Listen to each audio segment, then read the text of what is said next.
Business Essentials Podcast. Unlock your career. Learn to speak business English like a pro. All right, everyone. Imagine closing deals like flipping a switch. Same prospect, same product, but suddenly they're saying yes because you used 3 magic words.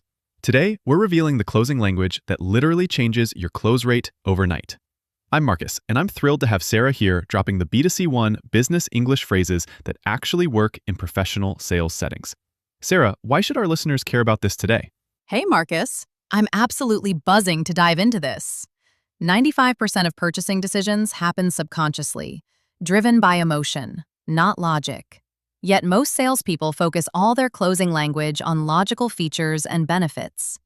So they're literally speaking to the wrong part of the brain. Wait, so you're saying the logic doesn't matter? That's wild. It matters, but not when you think it does. The emotional decision happens first, in milliseconds, and then the logical brain tries to justify it. If your closing language doesn't activate the emotional commitment center, you've already lost the deal. Okay, this is incredible. So we're going deep on the exact words that work. Let's do it. So tell me, why is this such a big problem? Most of us were never taught closing language. We just mimicked what we heard. And what feels natural is often pressure-based. But 59% of buyers actively avoid sales reps who use aggressive tactics. The language that feels urgent to us triggers a threat response in the prospect's brain. A threat response? Like actual danger? Your amygdala, basically your brain's alarm system, doesn't distinguish between physical danger and social pressure. When a prospect hears words like sign, deadline, or you need to, their cortisol levels spike. That's the stress hormone. When someone's in that state, they're defensive. So basically, you're saying the harder you push, the more they pull away? Exactly. Only 29% of B2B proposals actually close. 7 out of 10 qualified prospects walk away from sales conversations. And a huge part of that is language choice. Okay, so what's actually happening in the brain when someone's about to make a buying decision? The human brain processes emotional stimuli about 3,000 times faster than rational thought. When a prospect enters a closing conversation, their limbic system activates long before their neocortex, which handles logical reasoning. The emotional resonance of your closing language literally predetermines the decision. So the feeling comes first, then the thinking? Absolutely. Studies show that 86% of consumers' buying choices are shaped by emotional needs. It's about how the prospect feels about making the commitment. For our listeners learning English, can you break down that phrase, emotional resonance? Sure. Emotional resonance is how your words make someone feel. It's the emotional connection your language creates. In sales, we want our closing language to create feelings of safety, trust, and confidence, rather than pressure or fear. Okay, so what do most people get wrong when they're trying to close? The biggest mistake is using pressure words. Imagine you're a sales rep after a great presentation. The prospect seems interested, and you say, "You need to sign this contract today or the offer expires. I really need to get this deal done." Okay, and that's the problem? Massive problem. The word sign has negative psychological associations. You need to removes control. I really need to get this deal done makes it about you. And or the offer expires is artificial urgency that feels manipulative. So that backfires even if the prospect was ready to buy. Completely.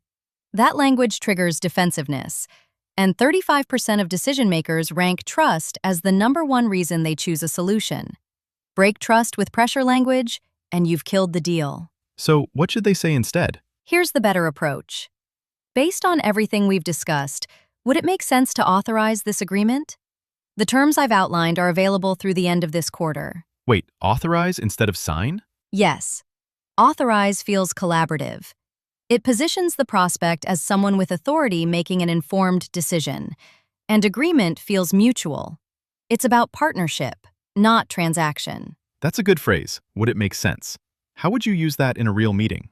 Would it make sense is one of the most powerful phrases in sales because it invites logical agreement without pressure. You're asking if the next step seems reasonable given everything you've discussed. Oh, so it gives them control over the decision. That's what activates the trust response instead of the threat response. Okay, so give me another example of what not to do. Another huge mistake is going directly for the sale without building agreement momentum. You finish your pitch and immediately say, "So, are you ready to move forward?" And that's wrong because? Because you've skipped the psychological momentum building phase. The prospect hasn't verbally committed to anything yet. It feels like asking them to jump off a cliff without a safety net. So what should they do instead? You need to build what's called a yes ladder. You accumulate small agreements that create momentum. Based on what you've told me, does this solution address your main pain point? Okay, so you're asking them to agree on a smaller piece first. Yes. When they say yes, you continue. Would reducing that pain point improve efficiency for your team? They say yes again. Then, how would you see us implementing this in your organization? Oh, so by the time you ask about implementation, they've already agreed to multiple things. Each yes creates psychological commitment. There's a principle called commitment and consistency. Once people make small commitments, they feel pressure to remain consistent. Each yes makes the next yes easier. And this actually works, like measurably? Absolutely. Trial closes generate 20 to 25% higher win rates compared to reps who jump directly to hard closes. Okay, so walk me through what a good closing conversation sounds like. Sure. Imagine you're selling software to a mid-sized company. You've given your presentation, the prospect seems interested. First, you test readiness. How do you see this fitting into your current workflow? And what does their answer tell you? Everything. If they can visualize themselves using it, if they're specific, they're ready. Let's say they say, "It would replace our manual data entry and free up about 10 hours a week for the team." Okay, so they're visualizing it. Now you build on that. So if we could eliminate that manual work, your team could focus on strategic projects. Does that align with what you're trying to accomplish? And they say yes again. Now you've got two yeses. Next, you address final concerns. Before we finalize this, what would make you feel 100% confident in this decision? Why is that question so important? Because it uncovers their real hesitation. Most prospects won't volunteer concerns. They'll just say, "I need to think about it," and ghost you. But when you ask directly, they'll tell you what's holding them back. So what would they say? Let's say, "I'd feel better knowing that if something goes wrong with integration, we have support to fix it quickly." Okay, so now you know their actual concern. And here's where you resolve it. Quick support for integration issues is critical. We have a dedicated support team that responds within 4 hours, and for the first 30 days, we proactively monitor your integration daily. Does that address your concern? And they say yes? They say yes. Now you've addressed their hesitation and accumulated multiple agreements. So you move to the assumptive close. Great, we're going to get you set up. Based on your team's availability, we typically schedule kickoff for the following week. When would work best, Monday or Tuesday? Wait, so you never asked, do you want to buy? You shifted the conversation from "will you buy" to "how will we implement?" By asking about logistics, you're assuming the decision has been made. Because you've built psychological momentum, the prospect simply answers the logistics question. That's fascinating. So the close happens without the prospect even realizing it. It feels natural because you've guided them through agreements. By the time you're asking about implementation, they've psychologically enrolled already. Okay, so let's drill down into the 3 specific words that matter most. What are they? The 3-word categories that close more deals are assumptive language, partnership language, and control language. Can you explain what assumptive language means? Assumptive language is phrasing that assumes the sale has happened. Instead of, "if you decide to buy," you say, "when we implement this." Instead of, "are you interested?" you ask, "when would you like to start?" And why does that work? Because of linguistic priming. The language structure literally primes the prospect's brain to process information within that frame. When you say, "when you implement this," their brain thinks about implementation, not whether to buy. So it's like you're helping them skip the hardest part of the decision. The key is tone. Assumptive language works when delivered with calm, confidence, and warmth. Delivered aggressively, it feels manipulative. Okay, so that's assumptive language. What about partnership language? Partnership language positions you as a partner, not a vendor. You use words that create collaboration. Instead of sign the contract, you say authorize the agreement. Instead of buy, you say partner with us. Got it. And why does authorize work better than sign? Authorize activates the brain's authority and control centers. The prospect feels like someone with power making an informed decision. Sign has negative associations. Signing your life away, signing something you didn't read, signing under pressure. So you're basically reframing the same action with different emotional weight.